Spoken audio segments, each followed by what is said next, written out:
Hi, welcome back to the Budget Mindset. I'm Sandy, the face behind the Budget Mindset, and today I wanted to share with you 5 things that you can do before you start budgeting. I think budgeting can seem really hard, and I found doing these 5 things before I started budgeting helped me to budget better and have a more successful budget. Hopefully you find them helpful. If you do, then give this video a thumbs up. Don't forget to subscribe for more videos. Let's get into it.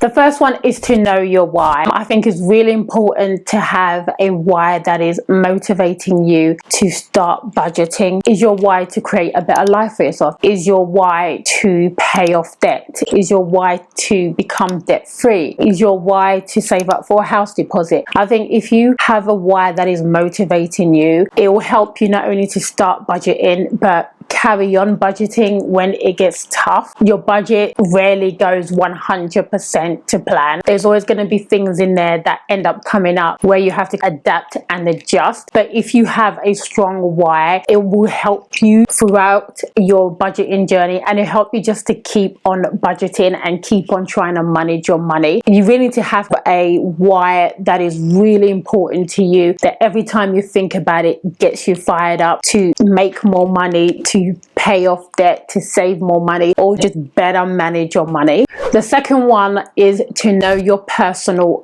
goals. I think once you know your why do you want to start budgeting, is really important to know what are you budgeting for. Is it to pay off £10,000 worth of credit cards? Is it to save £20,000 for a house deposit? Have a specific goal that you have and that you're budgeting for, so that you can prioritize your budget and know where your money should be going. I always say the budget is your sat nav. You put in the destination and your budget will get you there. So if you don't have a destination, you're kind of just budgeting blind and budgeting for the sake of budgeting. But if you know, no, I'm going to save £20,000 for a house deposit, then you can prioritize. Do you prioritize eating out, or do you prioritize putting that money towards your house deposit? So know your goals and write them down. Then you can use your budget to prioritize where every single pound should be going. If there is a focus, then you know, no, this is my priority, this is my focus. Your budget is just your spending plan. You are the one who's in control of your budget, and you get to dictate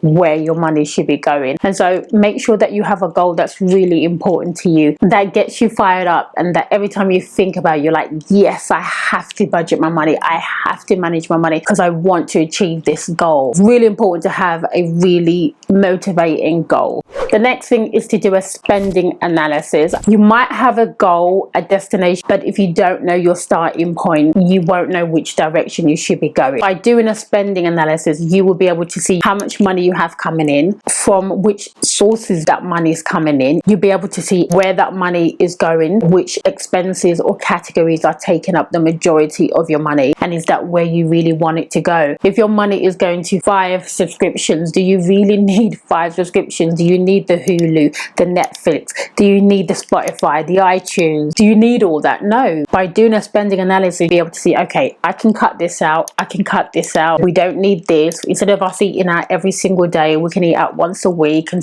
put that money towards our goals. This can be really scary, particularly when you haven't been budgeting and you've kind of just been winging it.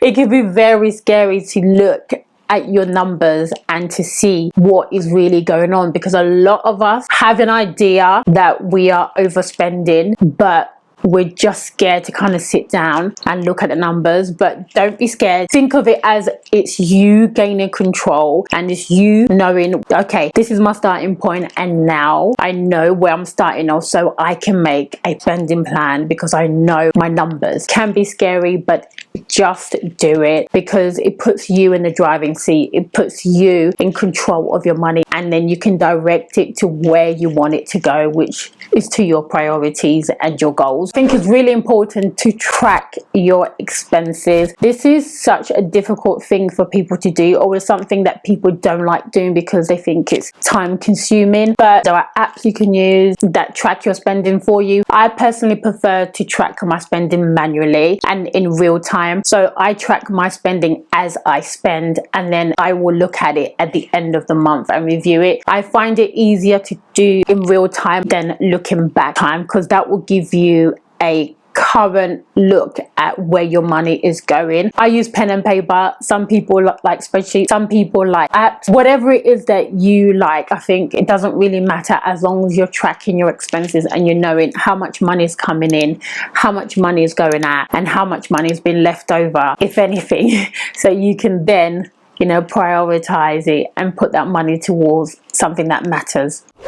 The fifth thing to do, which is a really easy thing to do, is actually analyze what you've tracked. If you've spent the time tracking your expenses, whether you're doing it manually, whether you're using an app, actually sit down and have a look and actually see where your money is going, which categories or which expenses are taking the majority of your money. Is it eating out? I remember the first month that I ever tracked my expenses, I discovered that I was spending over £650 on groceries, and I was going to the supermarket like 4 times in a week. Now, I'm a mum of 4, so I don't know if I was going once per child. Finding that out shocked me. I was just spending so much money on food that I didn't need to, but I wasn't aware of that until I started tracking my spending, and I tracked my spending in real time that month, so I knew this is actually what I actually spent this month. Sometimes you want to rationalize it and be like, okay, well, that was the past 3 months, and so, you know, I spent less this month. I know that. By looking at your current month, you're going to see what your actual spending habits are. And I just was not aware that I would go to the supermarket 4 times in a week. Tracking your spending gives you that awareness of your spending patterns, of your spending habits, as well as where your money is going. So then you can see, okay, right, now that I know where I'm going wrong, I can put a plan in action to put it right. Analyze what you've tracked and look at which categories are taking the majority of your money, and then redirect it back to your priorities. If you need to cut out some expenses, cut it out. I'm not saying get rid of everything, but do you really need all the subscriptions? I remember we used to have Sky, we used to have all of the sports channels and all of the kind of movie channels, and we just didn't need all that, particularly when afterwards the kids just started watching YouTube. So we got rid of that. Sometimes we just pay for things or use things. It just becomes a habit, and we kind of don't really get time to sit down and analyze, are we really getting the benefit out of these expenses? So after you track your expenses, analyze it, figure out where you can cut costs, figure out where you can improve, figure out which category you can get rid of or which category you can reduce. I just think it helps if you're able to sit down, look at your expenses, and then know where you're going wrong. You'll be able to put a plan in action so that your money can go where you want it to go. I think these tips will really help you to start budgeting. If you have your own tips, comment them down below, and don't forget to give this video a thumbs up if you found it helpful, and also subscribe for more budgeting videos. Thanks so much for watching, and I'll see you guys on my next video. Bye.